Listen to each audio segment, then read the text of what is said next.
Hi guys, this is Alea Jen and welcome back to my YouTube channel. So for today's video, ano nga ba yung mga kapalaran ng mga OFW dito, especially yung mga sila yung nagluluto and hindi sila binibigyan ng menu ng amo nila. So ako guys, dito lahat ng niluluto ko is ano yan ng amo ko. Tawag nito, desisyon niya yan lahat. Walang hindi ko niluluto na hindi niya ano yan. So, yung ibang mga OFW or katulong dito is sila yung pinapadesisyon ng amo nila, sila yung nagluluto, sila yung may gusto ng mga ano nila, menu, sila hindi nag-iisip yung amo nila. So, ilalapag nila dyan sa mesa kung ano yung mga niluto nila and ayun, kakain na yung amo nila. Pero, hindi ganun ka saya yung mga ganun kasi nai-stress sila sa pagluluto. Katulad nung mga masisela na amo sa pagluluto, yung iba ano na, mga ex-abroad na, mga dati na dito, mga 8 years nang nagtatrabaho sa Hong Kong. So, syempre, alam na nila pagluluto. Ngayon, nalipat ng bagong amo, relocation. Ayun, ngayon sa pagluluto, sila yung nagdidesisyon and then, paglapag nila sa mesa, ang daming reklamo. It was so, yung sabi na ano, hindi daw masarap, anong pagka, it's like a funny food, sabing ganon. So, sabi ng isang katulong, yung nagturo nun, matanda na dito sa Hong Kong, ano na, matanda na, 75 na, yung nagturo ng sabaw na yun, tas sabi sa akin, funny food daw. Tsaka yung mga ano dito guys, mga, kahit yung amo ko, mga pagkain dito is mini-measure yan. Kahit tubig na ilalagay, 200 ml, gatas, ganyan. Kaya minsan pag hindi siya nakatingin, pag ako lang, tansya-tansya ko na lang yan. Kasi syempre, alam mo yung ano, maliit na kutsara, anuhin mo, sandukin mo yun. 50 na sandok ng tubig na galing sa maliit na kutsara. Punyeta na buhay ito. Di ba pwedeng tansyahin ko na lang? Ganon guys. So, titiis ako. Isa, buhos naman uli, lagay na naman uli, dalawa. So, ganun yan dito, tinatansya lahat, mini-measure, lalo yung ibang mga amo, masiselan talaga sila sa pagkain, ang dami pang pinapagawa. Meron pang ang iba na, inaano pa yan, dinidisinfect pa yan. Ewan ko anong hanas nila sa buhay, ang dami nilang naiintindihan.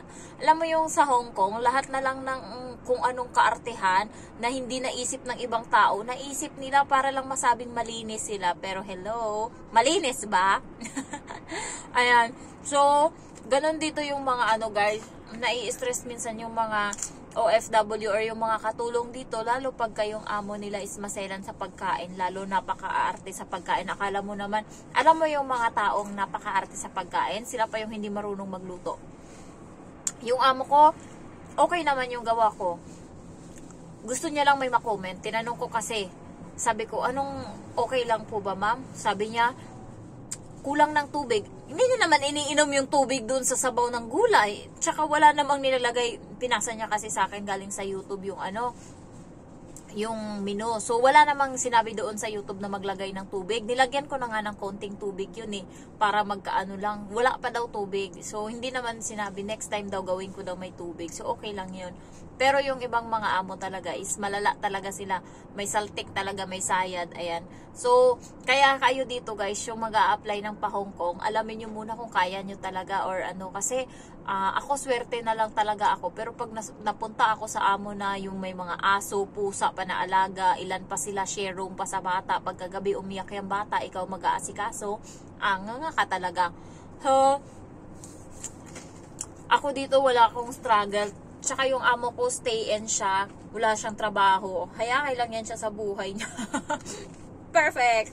Ang ginagawa niya, gigising yan siya ng alas 7, hahatid yung bata sa school, kasama niya pa yung ano, yung asawa niya, yung lalaki. So may sasakyan naman sila, hatid niya lang yan doon. Tapos mga alas 9, uwi na yan siya dito sa bahay. And then magpapalit ng damit, and then may binabasa yan siya na parang religious nila, yung sa ano nila, binabasa yung parang ano, Bible nila, na babasa yan siya mga 30 minutes pagkatapos sasarado niya yung pinto, and hindi na yan siya dyan lalabas. Minsan hindi siya kumakain, minsan kumakain siya. Ayan, magugulat na lang ako minsan, may delivery. Tatawagin ko na yan siya na handa na yung pagkain. Minsan naman pupuntahin siya sa kusina, papaluto siya ng noodles, ganun lang. Yung amo ko, wala talagang problema to sa buhay. Basta nakikita ka lang niya na nagtatrabaho. Ginagawa ko, binabagalan ko yung trabaho ko kasi wala mauubos ko na, wala yung bata, wala akong mapaglaruan, so nauubos ko yung trabaho lahat. Binabagal-bagalan ko and nilalabang ko yung mga damit ko. Pagkatapos, mga alas 12:30, papasok yan siya sa kwarto, matutulog. And then ako, alas 2, matutulog din ako dito sa kwarto ko. Gigising kaming dalawa, maga yung mata namin, bagong gising lang kami, tapos natatawa na lang yan siya. So, kahit pa paano, hindi yung amo ko, yung nag-i-stress na yung madumigan to, madumigan yan, ganyan, wala. As long as, pag gising ko, lutuan ko yung bata ng pagkain niya papunta sa lunch, pang lunch niya, and then pag alis nila, magsimula na ako maglinis niyan. Matatapos ako minsan 1:30, kasama na yung kain ko doon, and then mga alas 2, akyat na ako dito sa kwarto. Ayun, pagkagising ko ng alas 3, punta ako sa kusina, antayin ko kung ano yung sasabihin niya na lulutuin ko. Inahanda niya na yan, sinasabi niya sa akin. Minsan pag wala na talaga siyang maisip, sabi niya, mamaya na lang pagbalik, mag-iisip muna ako. So hindi ako namang problema about sa ulam namin, o ganyan. Kasi andyan yung niya, siya yung bahala ma-stress sa sarili niya. Siya yung bahala na mag-stress dyan. So, wala talaga, hindi ako masyadong nai-stress. And then, mga alas 4:30, uuwi na yung bata. So, pag uwi ng bata, papaliguan ko, kakain muna yan, papaliguan ko yung dala nila, i-disinfect ko, lilinisin ko. And then, pagkatapos nun, focus na ako sa bata. Yung sinabi niya sa akin na lulutuin ko, hinahanda ko yung mga madali lang lutuin. Yung sabaw, inuuna ko na yan, sabaw, kanin. Kung nilagang itlog, lalaga ko na yung itlog. Yung gulay, nalinis ko na para igisa na lang siya pagkagabi. And then, yung halimbawa, marinate lang kasi i-oven lang yung baboy. So, lang yan siya, i-marinate ko lang, and then mamaya ko na yan aasikasuhin. So, yung bata, laro muna kami ng bata hanggang umabot ng alas 6:30. Tsaka yan ngayon lalabas yung babae galing doon sa kwarto, tapos na maligo, na higa-higa na. Ayan. So, paano niya yung bata? Pa-answerin niya ng assignment, and then pagkatapos nun, sasabihin niya sa akin na pwede ka nang umpisa magluto kasi alas 7:30 dadating na yung amo kong lalaki. So, dapat handa na pagkain. So, 7:45 kumakain na yan sila, or 7:30, ayan, nagsisimula na yan silang kumain. And then, matatapos yan sila 8:30. 8:30, simula na ako maghugas ng plato, lahat-lahat. Kasi sa bagal ko kumilos, alas 10 pa din ako natatapos. Pa din, 1.5 hour pa rin yung linis ko, lahat-lahat, tidy up, tapo ng basura, walis, handa ng uniform ng bata para sa kinabukasan. And then kung may, halimbawa, bukas yung lulutuin namin sa bata is chicken wings, i-oven lang. So, gabi pa lang, inaano ko na yan siya, binababad ko na, minamarinate ko na, para bukas, salang na lang lahat, pati mga gulay, nililinis ko na yan. Ayan, yung mga prutas, bukas na hiwain. So, ganun yung routine ko dito, and ganun yung buhay ko. So far, okay naman. As long as sumasahod ako every month, and then, parang yung sahod ko nung December, di ba simahod ako January, palang wala siyang napuntahan. Lahat guys, shinoping ko. Ay hindi, nagpadala lang ako sa mama ko ng 10,000, and then may natira dito sa akin na parang kaya ayoko talaga na yung pera na sa akin kasi nagagastos ko. Shopping ako ng shopping. So ngayon, nag-shopping na naman ako. Buti nga, konti lang to. Ito, underwear. Ayan, sa Uniqlo. And then, Uniqlo na jacket. Kasi, mahilig ako sa ganito. Pag nag-hiking, jacket lang ako. Ayan. And then, ito, diba ito, binili ko dark blue. Etong isa naman, light blue. Ayan. So, ganun lang yung ko. Para dalawa yung palitan ko na panglabas na na winter coat. Kasi yung isang jacket ko is para dito sa loob ng bahay. Hindi kasi pwede na yung sinuot mo sa labas is isusuot mo din dito sa loob ng bahay. Bawal. dapat kung labas lang, kung loob.